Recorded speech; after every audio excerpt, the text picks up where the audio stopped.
The Lakers, after having an emotional victory against the Clippers the night before, come back on the second night of a back-to-back against the struggling Washington Wizards and what ends up being a much closer game than most people anticipated. What's good, y'all, and welcome to another Lakers Digest video. I'm your host, Okechi Apakama, and before we get into that game recap, guys, I want to bring your attention to something. There is 88% of you guys who have recently watched our videos who are not subscribed to the channel just yet, and if you guys want more of that Laker news, Laker reactions, trade rumors, game recaps, just every and all things LA Lakers, you guys want to come right here to Lakers Digest to make it your home for all of it.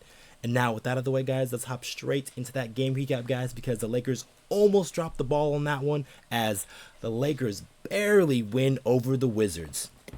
So the Lakers barely squeaked by in a victory against the Washington Wizards. They were able to win that one 134 to 131, but they needed an overtime period to do so. And they were mainly led by their guys, LeBron James and Anthony Davis. But it really didn't have to come to this one, as the Los Angeles Lakers did not really meet that force that the Washington Wizards had. But it's kind of hard to on the second night of a back-to-back, especially after a big emotional game that you had the night before against the LA Clippers. And a lot of people call this a trap game, as this is a game that a lot of teams and players and just a lot of people just in general would not take this game as strong as they would the night before. And then when that happens, an NBA team can come in there and really beat you. So the Wizards almost did so, but LeBron James and Anthony Davis really helped stave that off for the Los Angeles Lakers. So let's take a look at those stats there for the Lakers, as Anthony Davis in this one led the way with 40 points, 15 rebounds, 4 assists and 3 block shots and a steal for good measure. Then LeBron James shot tremendously, 12 for 24 from the field, and then he had 31 points, 9 assists, 4 rebounds with a steal and a huge chase down block. And then D'Angelo Russell, while he didn't shoot the ball particularly well, he did hit his numbers of threes that he's been hitting the past couple of weeks here. So he had 4 in this one. Hachimura didn't really have too great of a game, especially on the offensive side of the ball. And then Spencer Dinwiddie had a nice game, I think, off the bench with 10 points, 3 assists. He's really starting to figure some things out there in that role. Jackson Hayes in limited minutes played pretty solid. And Max Christie, while I think he should be getting more minutes, was really solid there in his little minutes that he received there. But the Lakers, it was just their 2 stars in this one that really helped propel them over it. And when you have LeBron James and Anthony Davis scoring over 40 and 30 points respectively, you are expecting to win that game by a lot of points. But the Wizards really came to play for the Los Angeles Lakers, as they had a lot of young legs. They weren't coming off a back-to-back, so these guys were young and hungry and really coming at the Lakers and really hitting shots at a very high rate. And so if we took a look at those Wizard stats there, because it was pretty insane for them, as Marvin Bagley III, a guy that has been on a couple teams now, played really well, shot 11 for 14 from the field, had 23 points.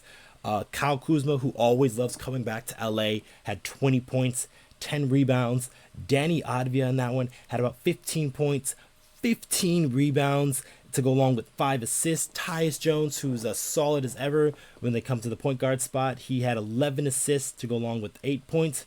And then off the bench, they had some 2 studs really play well for them, and there was Corey Kispert, who is generally known as a shooter, but he was really getting to the basket and really making things happen for the Wizards. He had 20 points off the bench. And then Jordan Poole had an absolute monster game off the bench with 34 points to go along with 5 3-pointers and also 7 assists for good measure. He was really making some nice plays for the Wizards and really playmaking at a very high level for them. And he was a big reason why the Wizards were in the game for the most part for that whole period. And so they needed an extra overtime period for them to stave off that Wizards comeback and stop what could have been a very terrible loss for the Los Angeles Lakers, as the Wizards have lost 12 straight games.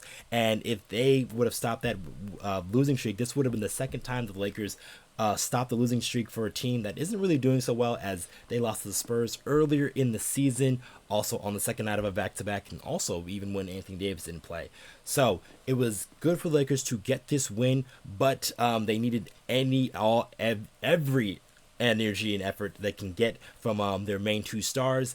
And just what more can I say about LeBron James and Anthony Davis? Anthony Davis especially, because Anthony Davis, he was a monster. Like I said, let's take a look at those stats one more time.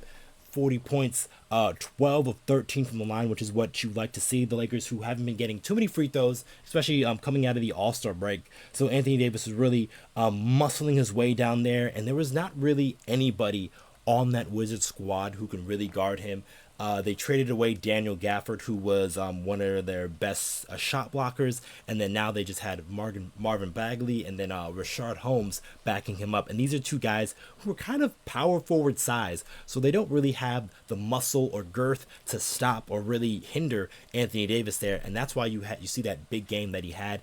And the Washington Wizards were not double teaming at all. So Anthony Davis was in single coverage for most of that game. So he was just going to work and just really being aggressive and just doing Anthony Davis things. And then LeBron James, what more can I say? On the second night of a back-to-back, he was just absolutely tremendous in that one. And he had, in just 38 minutes, I say just 38 minutes, but it took an overtime to get there. 31 points, 9 assists, 4 rebounds, and made tremendous plays in overtime. And then he's now only 9 points away from 40,000 career points. So that is an incredible achievement for LeBron James, and he's probably gonna get that when the Lakers play the Denver Nuggets on Saturday. So LeBron James was amazing in that one, especially, like I said, in that overtime period. The Lakers were, I think, down by 3 at one point, and then there was a play where I think he turned over the ball, and then he really kicked it into another gear and then chased down Jordan Peele for a spectacular block. The Lakers were able to get a stop. They came out down the other way, and LeBron James hit a 3 to tie the game. And then I believe it was the next position the Lakers were able to get a dunk for Anthony Davis. So that's when they took the lead and kept the lead for good in that overtime period, which is very important, as the Lakers were able to stave off the Wizards and not have any spoilers here. So it wasn't a great win, but a win is a win, and especially when in this point of the season where you need to stack up wins and get out of that play-in range is very important for the Los Angeles Lakers, especially with the streak of games they have coming up. As while be it most of them are going to be home games, there are going to be some very tough battles indeed, as they start off with Saturday against the Denver Nuggets, and then Monday they got a game against OKC. They also have games against the Bucks, T-Wolves, and Kings coming up. So these are very tough teams coming up. So the Lakers need to stack wins against these teams who only have 9 victories on the season. So it's very important for the Lakers to get this W. But like this kind of like leads me to my next point of really what I'm excited about the final stretch of these games here, and it's LeBron's dominance. So LeBron James has kind of been on a tear since the All-Star break, and maybe you can tee that up to that procedure that he had on his ankle to kind of help with it, and then kind of give that some treatment and probably give him a little bit extra bounce in a step. This was like the second time in as many games he tried like a somersault after getting fouled, and just to show off that crazy athleticism that he still has. But if we take a look at just what LeBron's just been doing since the All-Star break, and this isn't account for the stats that he obviously just recently had, but he's been averaging about 30 points per game on about 9.7 assists and then 6.7 rebounds. And then look at those shooting stats. He has been immaculate shooting the basketball. No one can really stop him. The only downside to what LeBron's been doing, he's been barely getting any free throw attempts. While he only had 7 in those first few games there out of the All-Star break, he was able to get 7 free throws in tonight's game against the Washington Wizards.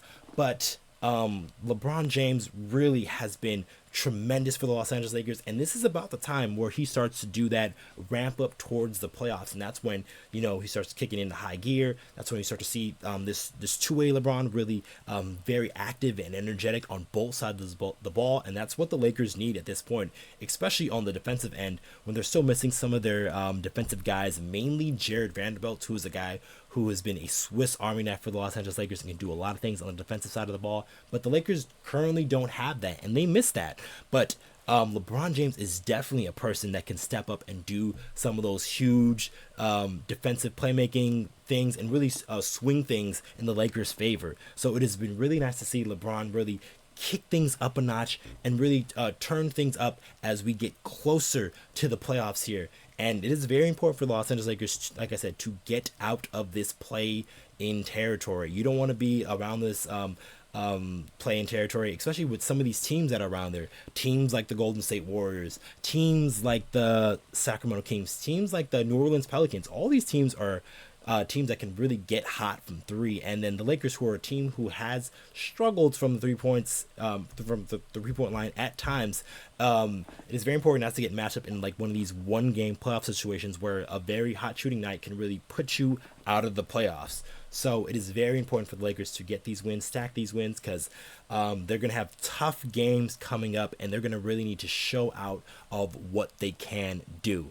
But that's probably going to be it for this video, guys. Let us know what you think in the comments down below of what you think, how LeBron has been playing. And then also Anthony Davis, who has been solid as ever, had another 40-point game. This is his 4th one of the season if you include the in-season tournament. So Anthony Davis and LeBron James are clicking all cylinders. We just need the rest of the guys to really come to play, because I don't think Reaves or Hachimura had the game they would have liked in this one. While Reaves did tie the game to send it into overtime, there was a little bit of indecision and some things that he probably could do better on his part, and he probably knows that more than anybody. But let us know what you guys think in the comments about down below of what you think about LeBron James and Anthony Davis. I have been your host, Okechi Apakama for Lakers Digest, and I'll catch you guys on the next one.